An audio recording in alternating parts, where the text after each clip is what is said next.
before we dive in, I want to share some exciting news. In addition to Journey Continues, our we've launched Journey Consulting LLC. It's where I help individuals and organizations form nonprofits, LLCs, and even launch podcasts just like this one. If you ever thought about starting your own business, applying for a 501c3, or learning how to get your podcast off the ground, Journey Consulting is here to guide you every step of the way. So, with that being said, Jamie, we're going to get right Well, to it. Jamie, tell me a little let's bit get about into it. yourself. I am a single blind mother of two children. I'm an educator. I work. I'm an advocate for people with disabilities and people who have been through just struggles in life. I wear a lot of hats. It's so many. It's hard to pinpoint who I am because I'm still searching myself. Okay, thank you. I appreciate that answer. Our next question is I want you to describe to us what led you to substances. Because from my understanding, you do suffer from substance use disorder. Can you just give us, a description? Can you explain to us how you got there? What led you there? Um, to be honest, I would say me having to deal with me losing my eyesight. I was 24 years old when I had to have emergency brain surgery. I was diagnosed with having a brain tumor. I had a new baby. My daughter wasn't even one yet. And went in one day and basically I lost my eyesight in the blink of an eye and it changed everything about my life, who I was. I went from being a full-time student at Wayne State and studying education and working for DPS to basically having nothing. And I went into a deep dark depression and it was a big struggle. It was hard. I was trying to figure out who I was, how I was going to financially support my child, how I was just going to live independently. Like everything was stripped away from me in the blink of an eye.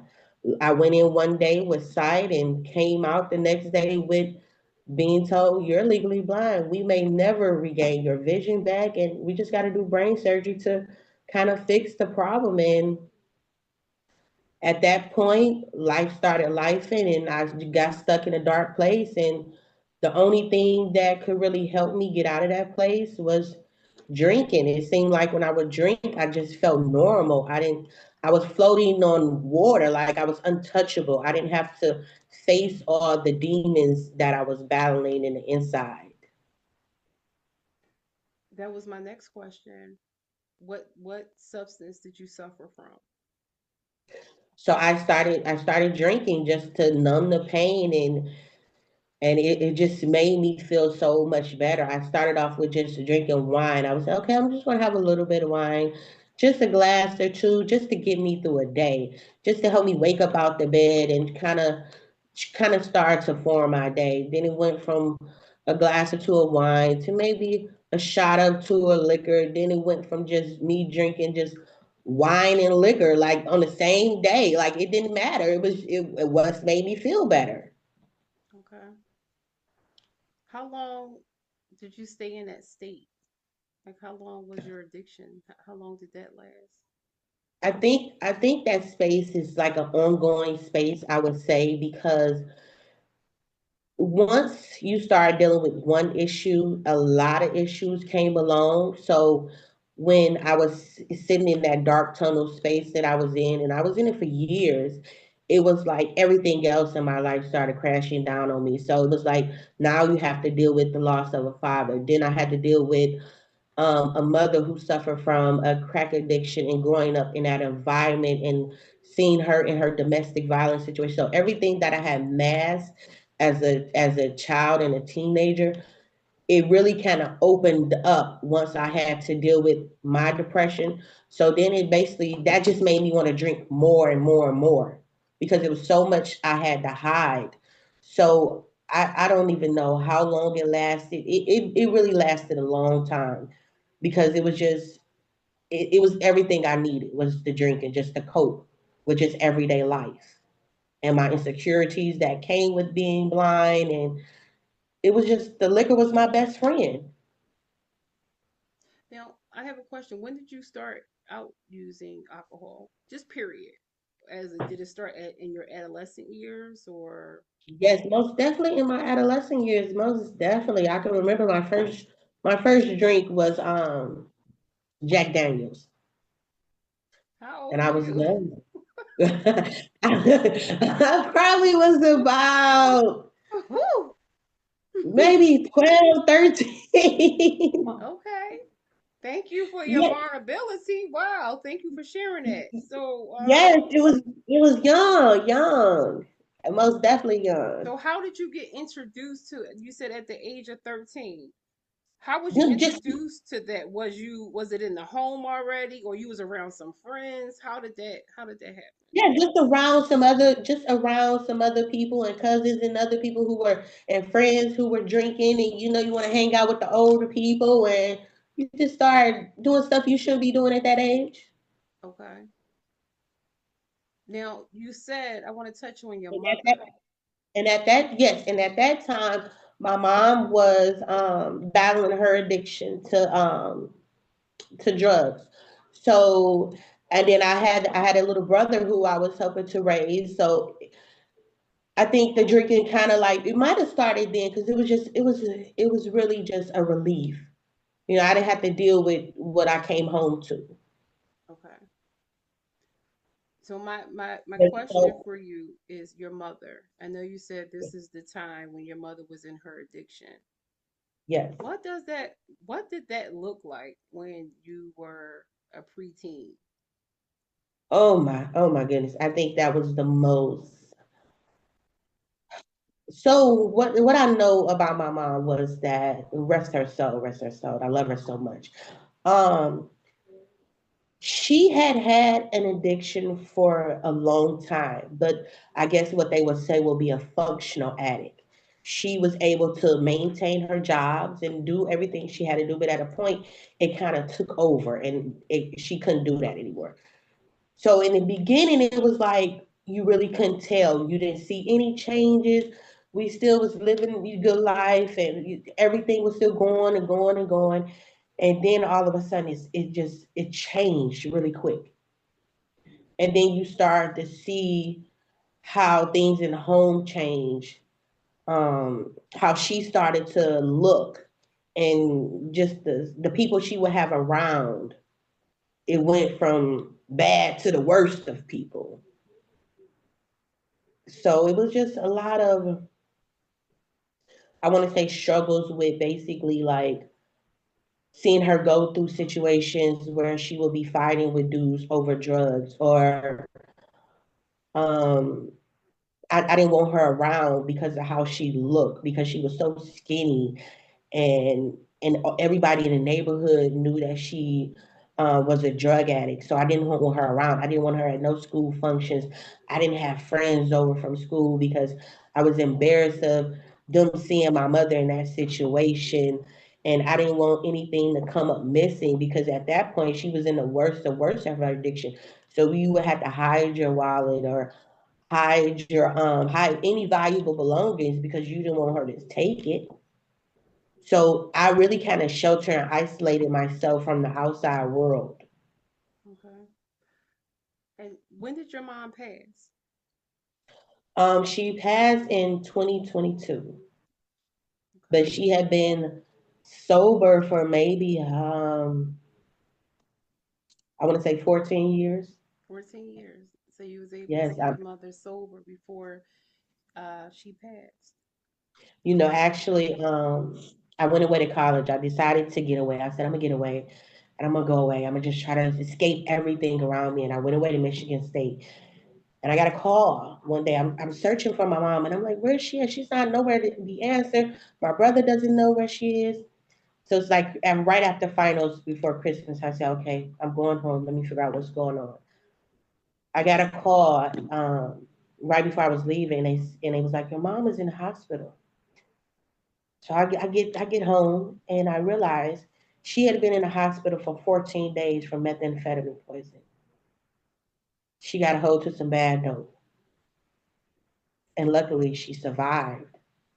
And I want to say it was maybe a few months, maybe a year after that, when I started to get sick. She enrolled herself in rehab, got herself clean and sober. By the time I had my daughter, she had been clean for a year at that point. And I say God knew when it was time for her to get clean because she got clean the same time I got sick. Mm. And she was there for me every step of the way through my battle with my sickness. Wow. So it was truly a blessing to see her in her true self because I had saw her in addiction and domestic violence and so much hurt and pain for over a decade. Okay. How did your experience with your mother, how did that impact your life as an adult and as a mother yourself? Um, my first thing that I kept telling myself was I would never be her. I would never be her. And they say be careful what you say because you might end up being that person. And to a certain extent, I was her because I never wanted to suffer from addiction. I said, no, this is not going to be me. I don't want to choose an addiction over my kids because I felt like my mama chose her habit over being a mother. And I was like, I will never put my kids through this. My kids will never see me get beat. They will never have to go into a crack house and get me out of a crack house. Like I didn't never want my kids to experience anything that I experienced with dealing with my mom and her addiction. So that was my number one rule. Like, okay, when I be a mama, I'm gonna be totally different.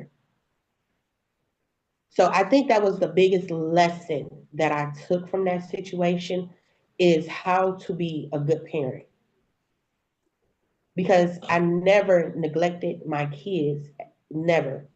Through my kids have went through my struggles with me, but it was never to the point of how I went through it with my mom.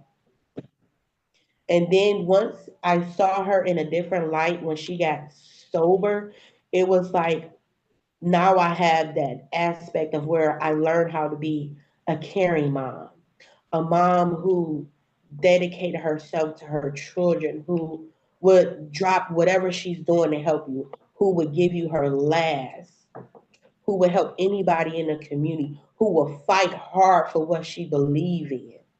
Like she was strong. My mom was strong because if we was to talk about everything that she went through in her childhood to her adult, it was like she was strong. I don't blame her 1 minute for what she went through because she needed that because she had survived so much. So I gained so much strength for her, so much wisdom. It was a lot that I took on from her. Okay. Now, I know that after learning about being legally blind, that's when your addiction started with alcohol. How did Yeah. this change, if you know at all, how did this change your relationship with your child or children? You have children. I know you had the one daughter that you had. Yes, and I also have a son. He's You have a son. 10. Okay, so Oh, how did, if any, I just want to know, just to give yeah. people an idea of Mhm. when you use any type of substances and you can't control it, it impacts relationships. So let me rephrase that question. How was your relationship impacted um, with your children, family, friends? How did that relationship change? And when did you know that, look, I got a problem? I don't I don't think that it really changed the dynamic between me and my daughter um because for one, I didn't have my child a lot during that time Okay. because I was still suffering with the sickness that everything the tumor had brought on, I really couldn't even care for my child. Really, it was hard getting out of the bed most days. Like I really had day and day struggles. So a lot of the time, my mom would have my daughter, my grandparents would have her, or my aunt. Like my family really stepped in and supported me during that time. So I didn't really have my child like that. So I don't think that me drinking really affected them because they have always been my number one priority, even though I was battling my demon and had my drinking habit.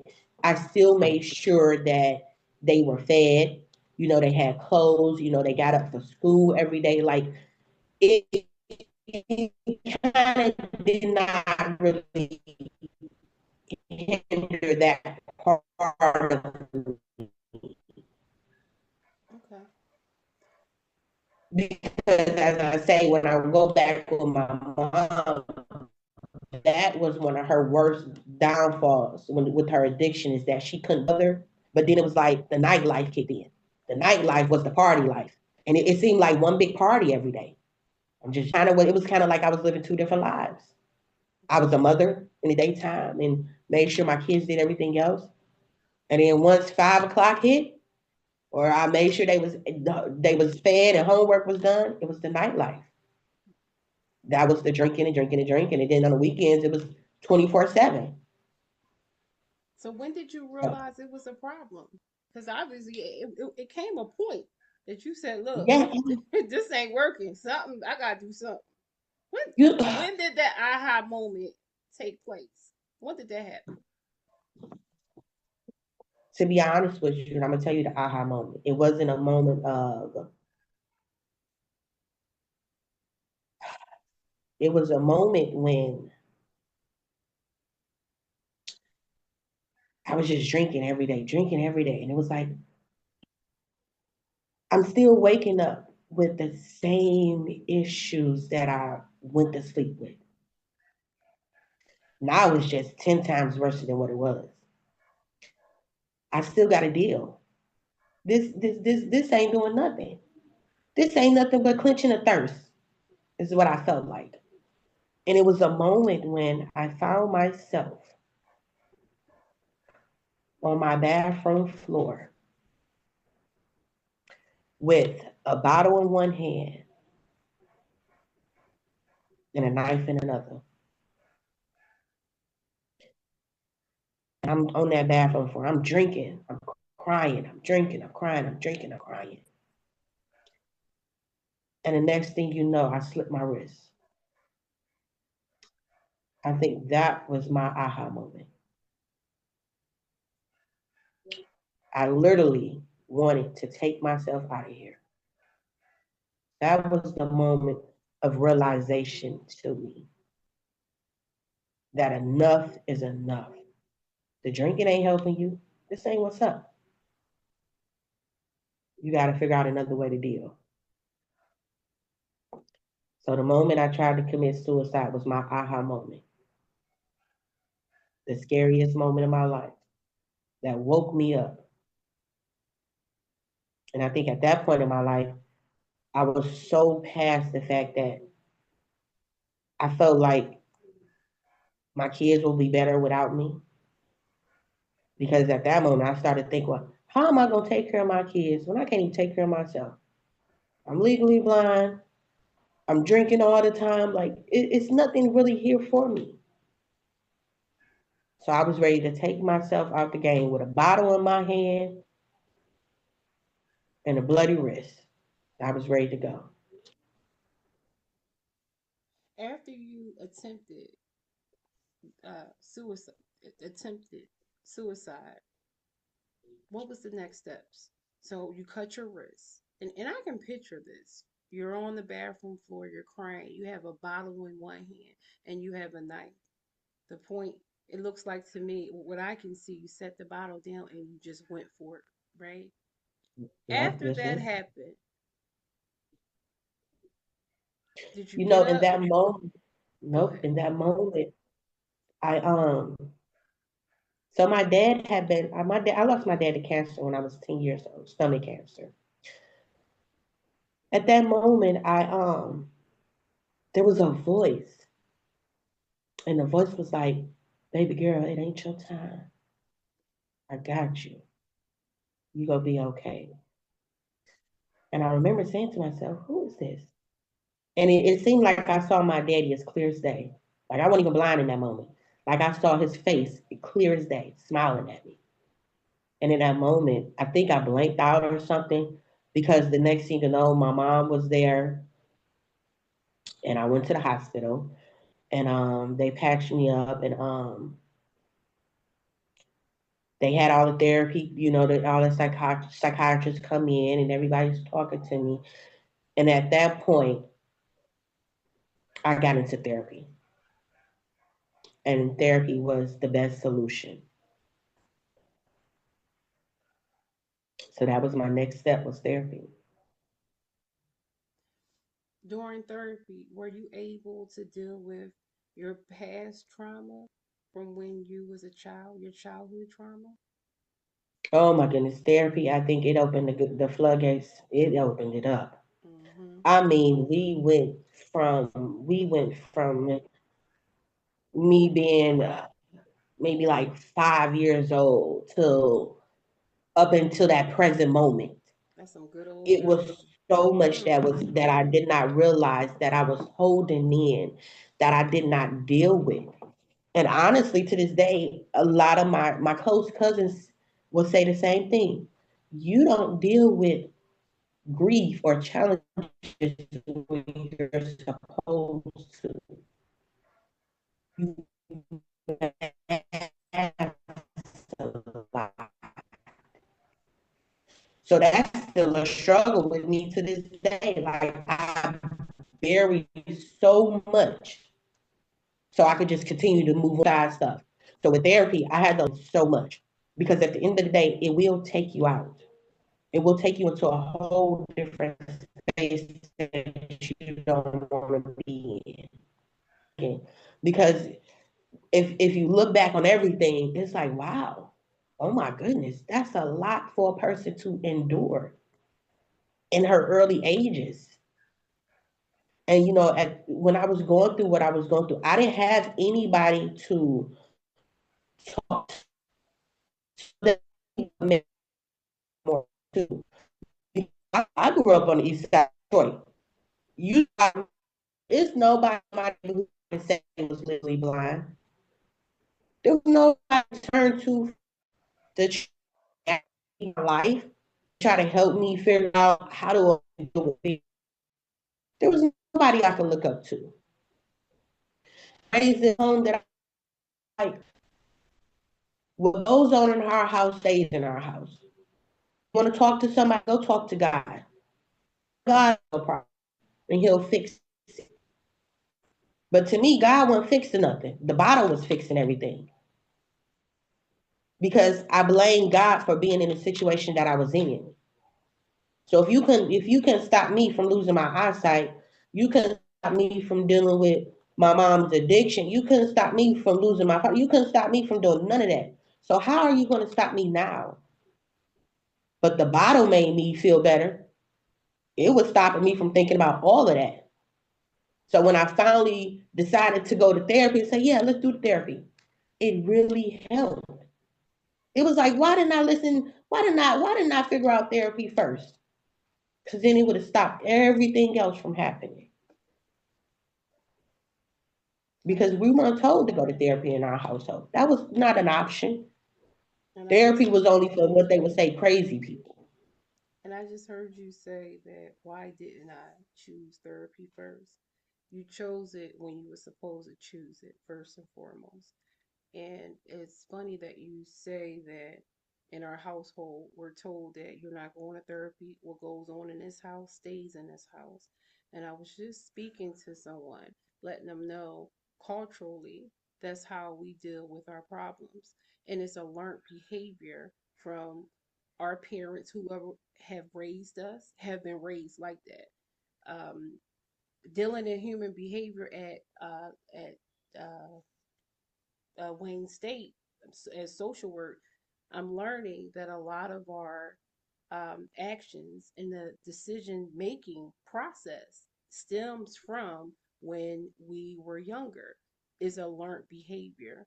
And it's so funny you say that because I choose therapy today. Like I have a therapist, and I believe the importance of having a therapist is to just work through some things that you're unable to do yourself. You're not crazy. We need to break the stigma with that. You're not crazy, and it's okay to talk to somebody who can provide you with those tools so you can move forward. So thank you for sharing that. It's so funny. A couple of days ago, I was speaking with someone in regards on how our culture is towards going to go see a mental health provider. Or if you ask them, have you been diagnosed with a mental illness? Oh, I'm not. First thing I hear is, oh, I'm not crazy. Have you been? And then you have to rephrase the question.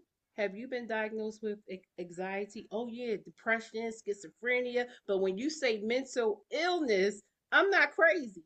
So thank you for touching on that. So Yeah, because today, oh, it no, be no, go hard. ahead. Go ahead. Yeah, because I still was, even after I first started therapy, I still was drinking a lot.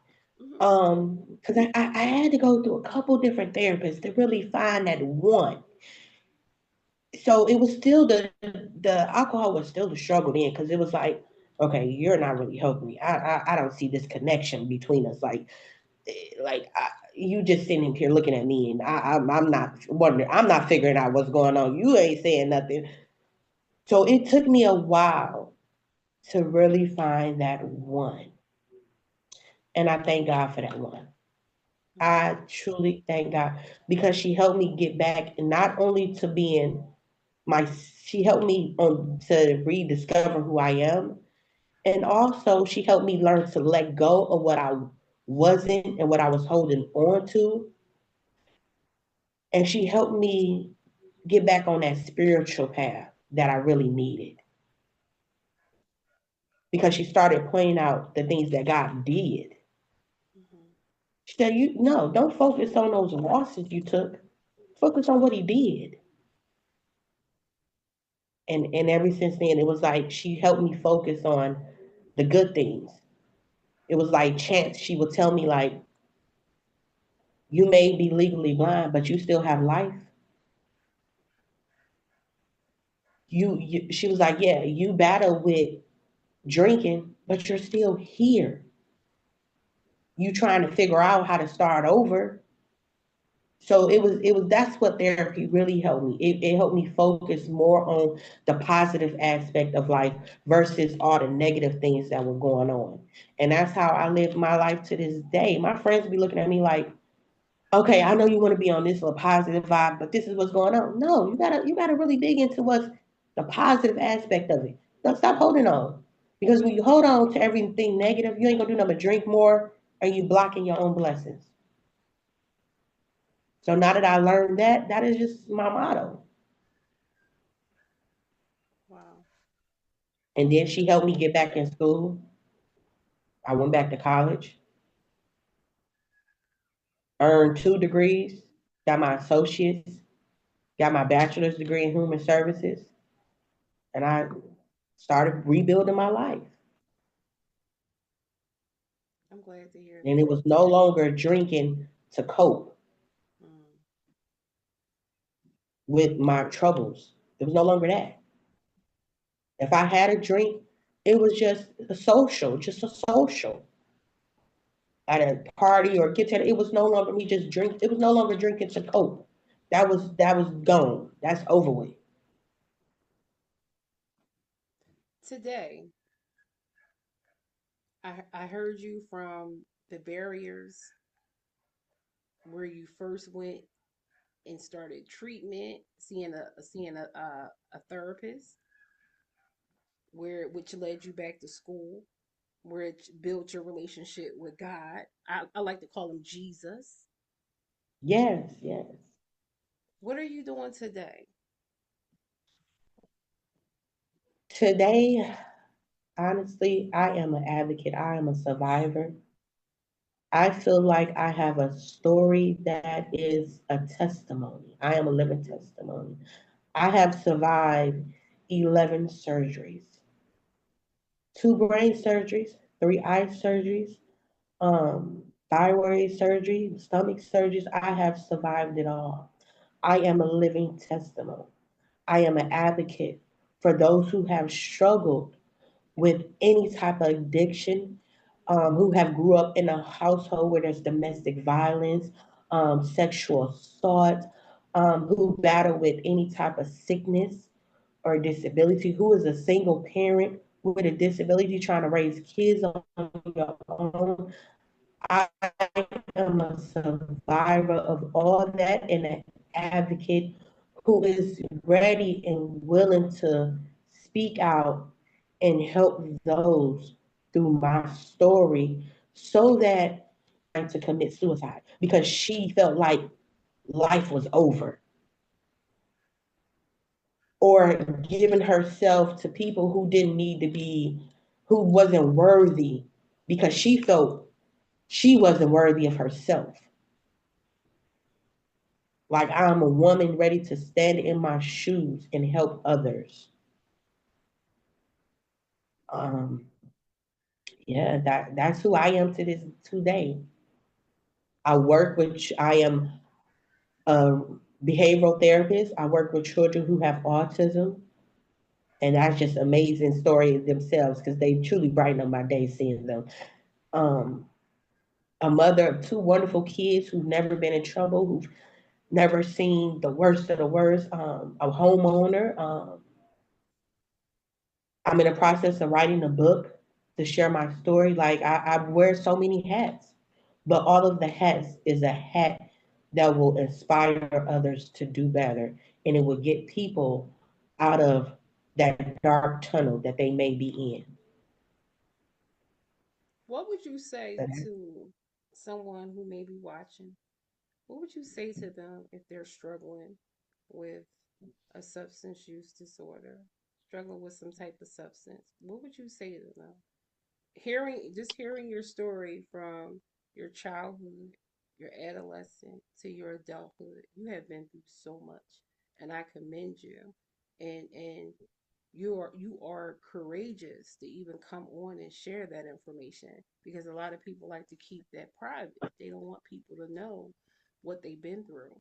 For whatever reason, embarrassment is opening up wounds, reopening wounds. A lot of people don't want to do that, but thank you for sharing that. But what would you say to someone who is struggling, who don't know which way to go? Because a lot of people, I'm gonna let you answer the question in just a second, but when I keep asking, other things are coming to my mind because it sounds like your pathway is therapy in God, Jesus. oh That's your yes, pathway. I didn't hear anything about AA, NA, harm reduction.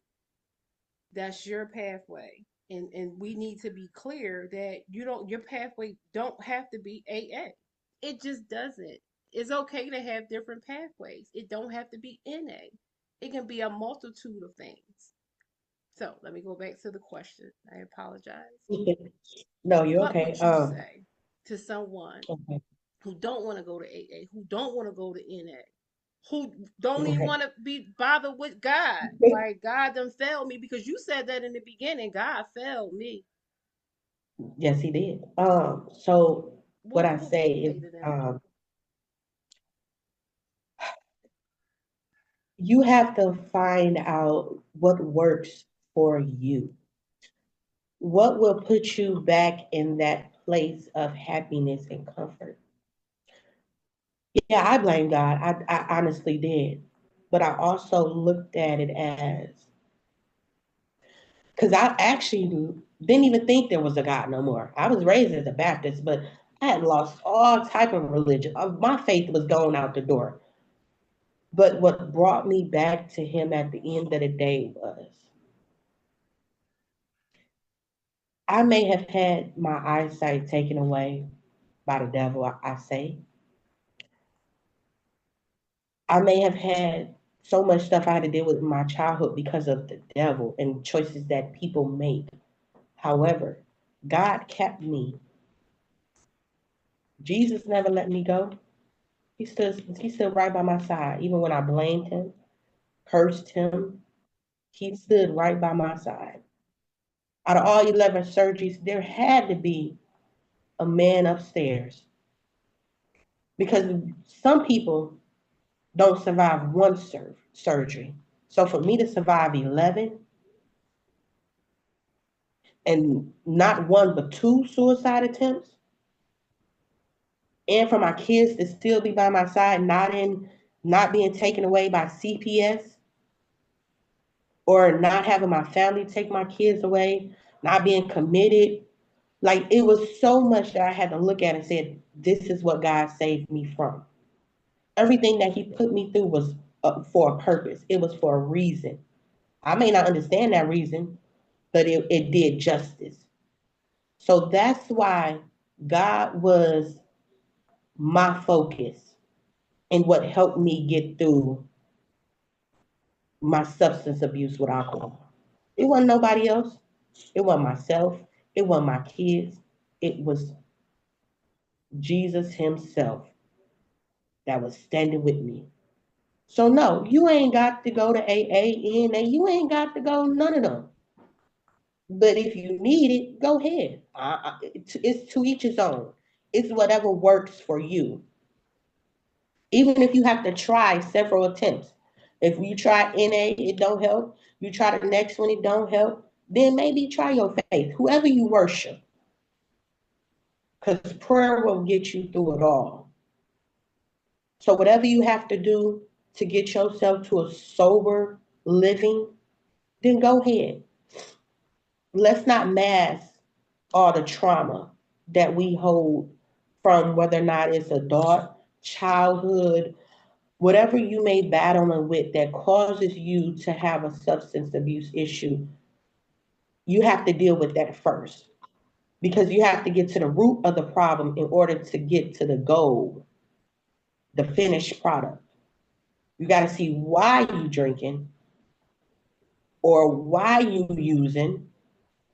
You got to understand the why in order for us to come up with a solution. And once you find that solution, you ready for success. And I think that's just, yeah, it's whatever you choose in life that will be, Well whatever said, makes you Jamie. happy. Well said. I'd like to thank Yeah. you for being a guest on the Journey Continues podcast. And I'd like to thank everyone for joining our conversation today. I want to say Yes, if and you're I hate, ready to take the next step with your nonprofit business or podcast, reach out to me at Journey Consulting LLC.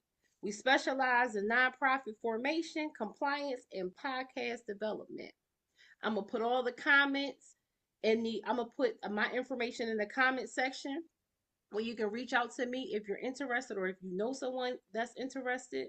Let's build something impactful together. Again, Jamie, you did a great job, and we like to thank you for coming on our show. And I'll and definitely be thank in you. contact because I want to know about that book so we can start Okay. posting that book when they come out. Yes, yes, most definitely, most definitely. Okay? So you enjoy the rest of your day. Until next time, we'll You see you too. soon. Thank you. Thank you. Yes.